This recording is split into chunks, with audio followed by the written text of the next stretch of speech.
See it, guys. Let's see what the left has got for me today. Oh no. Oh yeah, here we go. You ready? Okay. Right. Man. We was getting on so well, man. This is it for us You don't now. know. Is feminism in the Western world toxic or healing to the community?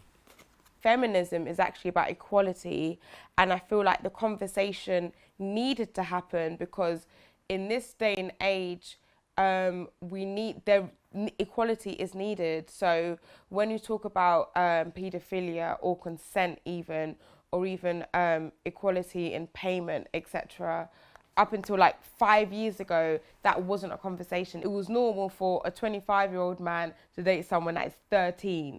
Elvis Presley, his girlfriend was 13. Like nobody said anything about that. Same with R. Kelly. Like everyone knew that he was dating Aaliyah and she was underage, but nobody said anything at the time because it was normal. We're coming into an age where it's like, no, that's not normal, and consent is continuous. Like you can have sex with someone, and if you're not on it, you could say you're not on it at any point.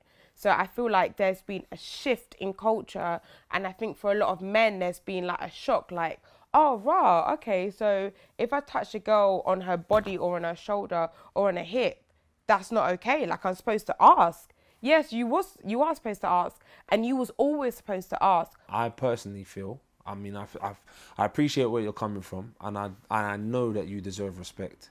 I personally feel though that sometimes this is not even our argument or our fight. I sometimes feel that our relationships between us is sometimes separate to how mainstream society treat each other. Whenever I think about feminism, one of the things that comes to my brain is always that whole situation in America where black people were fighting for civil rights, and out of the blue, white women was like, actually, how are them not getting the vote and we ain't got the vote? So yeah, let's do the voting thing, and they started pulling black women over into that movement.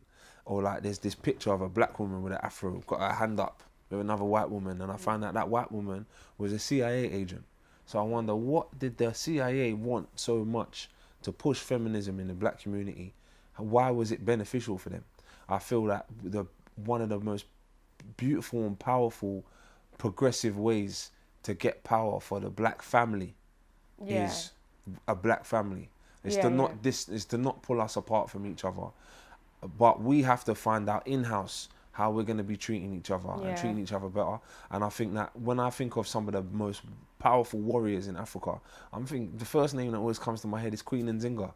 And how, I mean, again, don't want to bore you, it's the first time I met you, but like with Queen Nzinga, for me, what happened is her brother was King Ngola, and he had, apparently, people didn't have faith in him. So they sent his sister to go and run things, and then she ended up being the queen of that area. And in the local area, Matamba said, nah, she's such a great queen, we want her to run. She had an area that was like, if black people made it back there, you're free from Portuguese invasion and that. And that's what I think of when I think of black women, of African women. This is like, this is us. There's something to be revered. We all love our grandma. We all love our mum. There's something in our culture we just don't. So we need to not like stray from that and get too sucked into this whole concept. I don't know, man. How I feel that like the TV is teaching me how to deal with my women is different from how in real life, like what I'm seeing. So I hope I've not gone off too much, but I hope I you definitely can. agree. You see where I'm coming from? Yeah, I think divide and conquer is definitely a part of the plan, especially when it comes to the black family and when it comes to the unit of the black woman and the black man. So Let me ask you something. You see Cardi B's new song? W.A.P. Is that, W.A.P, and Megan Thee Stallion. Is that, a feminist anthem? Is that glory to feminism? No, I think it's feminism in terms of like women are speaking about their sexual organs or their sexuality openly and freely. Is it leading to kind of like a new level in feminism? I don't know. Me personally, I didn't know W.A.P existed. I didn't know it was a thing until it was a song. Like, it's normal, innit? If your vagina is not wet whilst you're having sex, you are either having sex with the wrong man or it's just not going well. Like, I just thought that was common knowledge. But if you want to sing a song about it and sing about directions how to get it, then cool. I think a lot of men are scared to talk about like vaginal health. I think vaginal health is a big topic. I don't know if that song's about vaginal health though, darling. But That's what sprung to your mind, I can tell. It's not, but this is what I would take it to, because I'm like, what's the point of this songs if we're not talking about vaginal health? Let's talk about vaginal health. I think that's a topic to talk about.